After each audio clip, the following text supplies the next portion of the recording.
bukas ay gugunitain ng ating bansa ang isa sa mga mahalagang bahagi ng ating kasaysayan, ang EDSA People Power.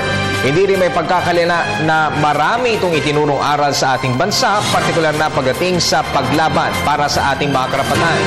Ngunit sa mata ng makabagong henerasyon, ano nga ba ang halaga ng EDSA Revolution? Alamin natin yan mula kay Sweden Velado.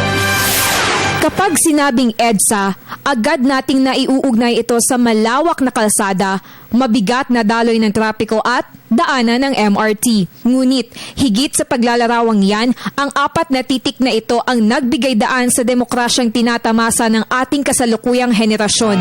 29 na taon na ang nakakaraan nang sumiklab ang makasaysayang revolusyon na naging saksi sa kapangyarihan ng tinig ng mga tao mula sa iba't ibang sektor ng lipunan na magpatalsik ng diktatorya. Ito ang EDSA People Power Revolution. Ngunit para sa mga kabataang hindi pa ipinapanganak noong mga panahong yun, ano nga ba ang kanilang nalalaman sa EDSA Revolution? Doon pinatalsik yung si Pangulong Marcos dahil sa kalupitan. Nagrally sila para matamo po yung kalayaan.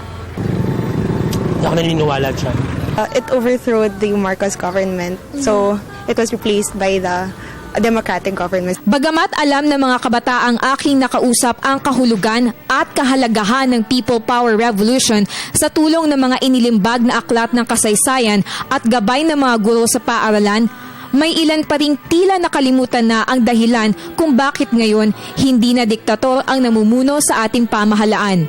Kaya naman, panawagan ng aking mga nakausap sa kanilang mga kapwa kabataan. It's also our job as the youth nowadays to keep on teaching other people or the younger people the things that happened in the past. Yun, history natin, yun part yun ng ating identity. So, kung hindi natin alam yun, baka hindi rin natin ma-define kung ano tayo as a people, as a Filipino. So, I think, para sa kanila na hindi masyadong alam yun, sana mas alamin nila or maging interesado man lang sila, tanungin siguro nila yung mga magulang nila. Ganun. Para sa Telebisyon ng Bayan, ako si Sweden Velado.